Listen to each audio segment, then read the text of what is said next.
Assalamualaikum warahmatullahi wabarakatuh. Di sini saya akan menjelaskan materi tentang modul 3 dan modul 4. Yang mana modul 3 sendiri membahas tentang Pirate Sampling Test dan One Way ANOVA. Kemudian untuk modul 4 membahas tentang analisis regresi dan korelasi. Yang mana di sini saya sendiri akan membahas tentang modul 3 yakni Pirate Sampling Test dan One Way ANOVA. Yang pertama yakni tentang Pirate Sampling Test. Pirate Sampling Test sendiri adalah jenis uji statistika yang membandingkan rata-rata dari dua sampel yang berpasangan. Di sini, dua sampel yang berpasangan dapat diartikan sebagai sampel yang memiliki subjek yang sama, namun mengalami dua perlakuan yang berbeda. Kemudian, adapun syarat dalam uji tersebut, yang mana yang pertama adalah data harus berdistribusi normal, kemudian yang kedua kelompok data harus dependen, yakni saling berpasangan atau berhubungan. Kemudian yang ketiga, jenis data harus numerik atau kategorik, yakni tentang analysis of variance atau bisa kita sebut dengan ANOVA. ANOVA sendiri merupakan salah satu uji hipotesis pada statistika parametrik untuk melakukan pengujian terhadap interaksi dua faktor dalam suatu percobaan dengan membandingkan rata-rata dari dua sampel atau lebih. Adapun asumsi yang diperlukan dalam melakukan analisis variansi, yang pertama ialah masing-masing kelompok merupakan sampel random yang berasal dari populasi normal. Kemudian yang kedua ialah variansi dalam kelompok tersebut bersifat sama atau homogen. Kemudian yang ketiga, sampel tidak berhubungan satu dengan yang lainnya. Kemudian analisis of variance atau ANOVA sendiri terbagi menjadi dua, yakni one way ANOVA dan two way ANOVA. Pertama ialah one way ANOVA. One way ANOVA adalah suatu prosedur untuk mengkaji perbedaan rata-rata dari berbagai populasi dalam suatu percobaan, yang mana menggunakan satu faktor. Satu faktor harus memiliki dua level atau lebih. Kemudian yang kedua ialah two way ANOVA. Two way ANOVA bisa disebut dengan factorial descent, sama dengan one way ANOVA. Dasar perhitungan yang digunakan adalah distribusi F. Pada two way ANOVA, pengujian tidak hanya melihat satu faktor saja, tetapi dengan mempertimbangkan faktor blok, yang mana uji blok digunakan untuk mengetahui pengaruh blok terhadap rata-rata. Oke, kemudian pada modul 3 kali ini, yakni statistik inferensi yang membahas tentang Pirate Sampling Test dan One Way ANOVA, ada beberapa rumus. Yang pertama yakni rumus tentang Pirate Sampling Test, yang mana di sini adalah untuk menghitung T-hitung. Rumusnya sigma DI per akar N sigma DI kuadrat min dalam kurung sigma DI kuadrat per N min 1, yang mana DI adalah jumlah dari variabel 1 dikurangi variabel 2. Kemudian N di sini adalah data. Seperti pada contoh untuk nilai sebelum perlakuan dan sesudah perlakuan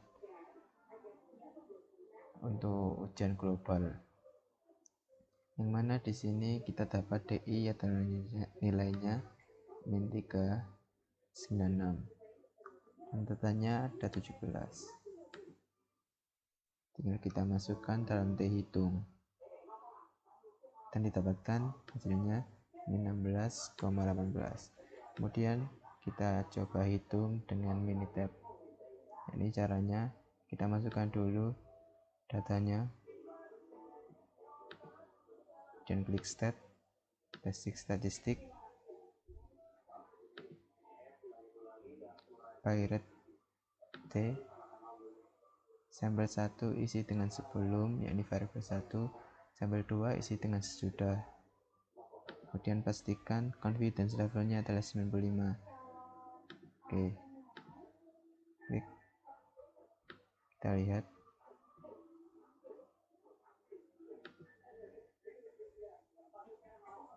ya, sesuai T-hitungnya, sesuai dengan software Minitab.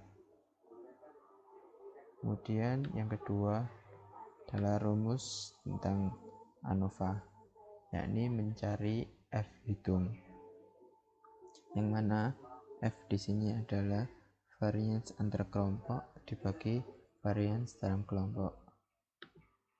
Contohnya dalam penerapan, di sini saya mengambil dari data ujian global untuk pengujian pH mortar.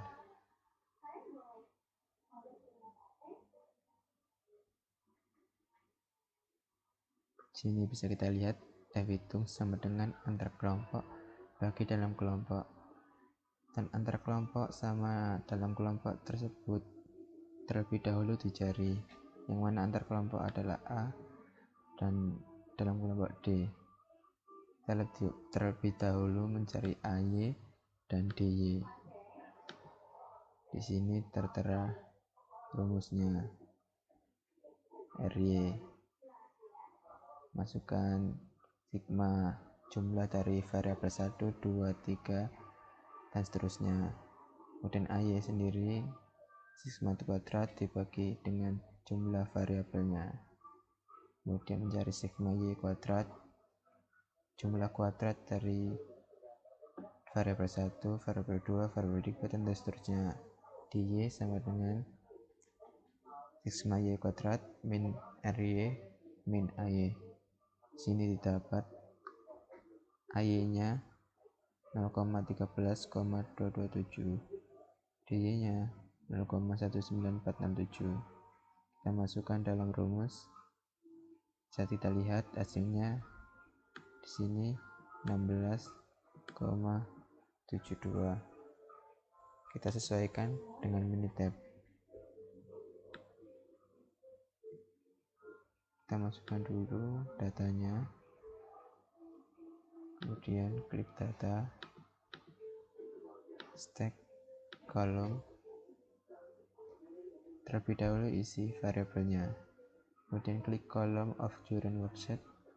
Yang ini isi dengan variabel, di sini isi dengan permasalahannya. Dapatkan. Kemudian state ANOVA one way.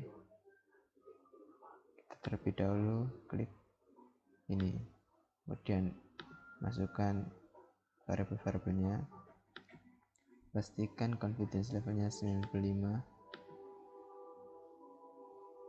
Kita lihat di sini didapat F value 16,72, yang mana sesuai dengan F hitung di sini.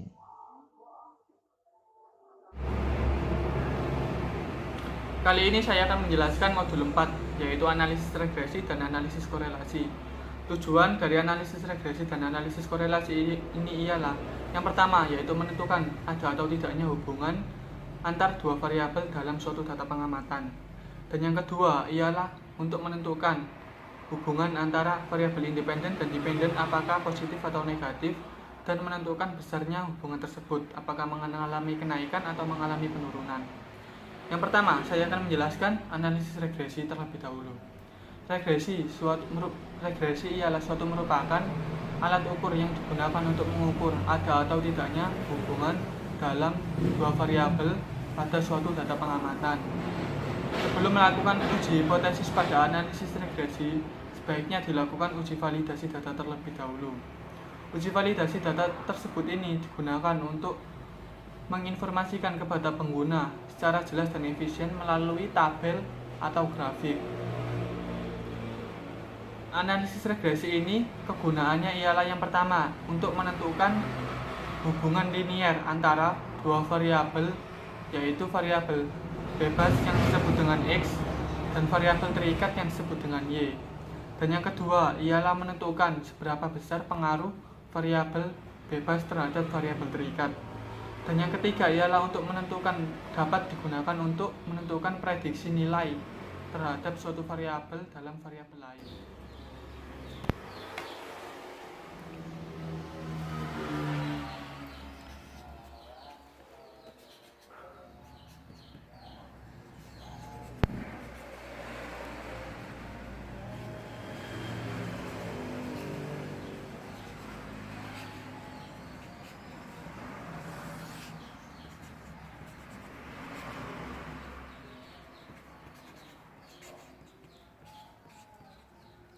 MB sama dengan sigma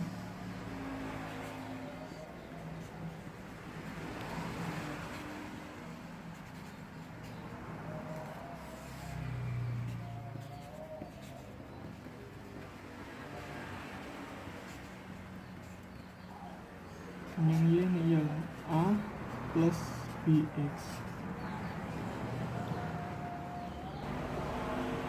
Nah, yang kedua, ini ialah analisis korelasi.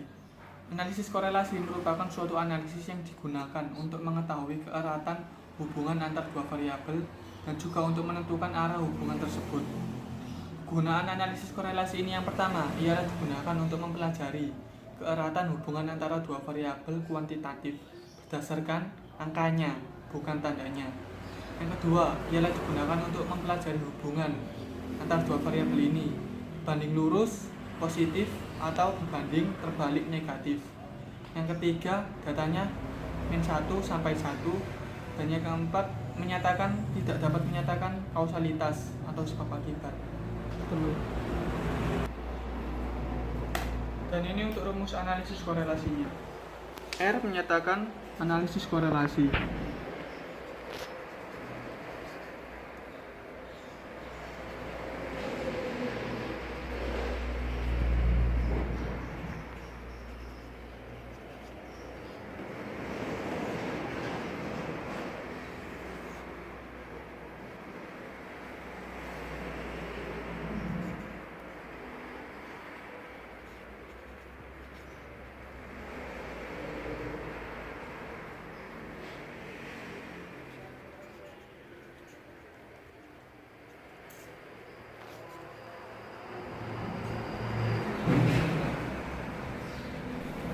Nah, pada modul 4 kali ini yaitu analisis regresi dan korelasi, software yang akan digunakan ialah StatGraphic. StatGraphic di sini ialah software aplikasi statistika dan matematika yang kuat untuk analisis data, visualisasi data, pemodelan statistika, dan kemungkinan peramalan. Nah, fitur utama dari StatGraphic ini sangat banyak. Yang pertama yaitu analisis varian, metode multivariat, data mining, dan analisis regresi, dan masih banyak lagi. Nah, langsung saja kita masuk ke aplikasinya.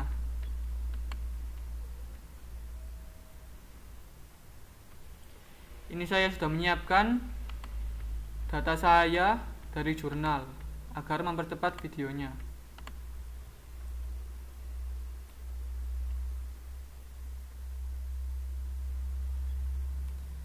Nah, data saya ini ada 3. Yang pertama yaitu pengunjung, pembeli, dan nominal. Untuk tipe datanya yaitu numerik karena data yang diinput ialah angka. Yang pertama analisis korelasi, yaitu kita klik relate multiple factor, multiple variable analyze. Kita masukkan variabel pengunjung dan nominal dulu. Klik OK. Centang korelasi saja. Klik OK. Nah, ini untuk hasil dari korelasi. Sedangkan yang kedua ialah regresi. Klik relate one factor, simple regression. Nah, ini untuk Y yaitu variabel terikat. Variabel terikat sini yaitu variabel yang dipengaruhi oleh variabel lain. Variabel terikat sini yaitu pengunjung dan pembeli. Kita memberi contoh pengunjung dulu. Sedangkan untuk variabel X yaitu variabel bebas. Variabel bebas di sini yaitu variabel yang mempengaruhi variabel terikat. Variabel bebas di sini yaitu nominal. Setelah kita isi variabel bebas dan terikatnya, kita klik OK. Kita centang linear, kita centang analisis summary saja ya. Nah, ini untuk hasil dari analisis regresi. Dan tadi kan data saya ada 2, pengunjung dan pembeli.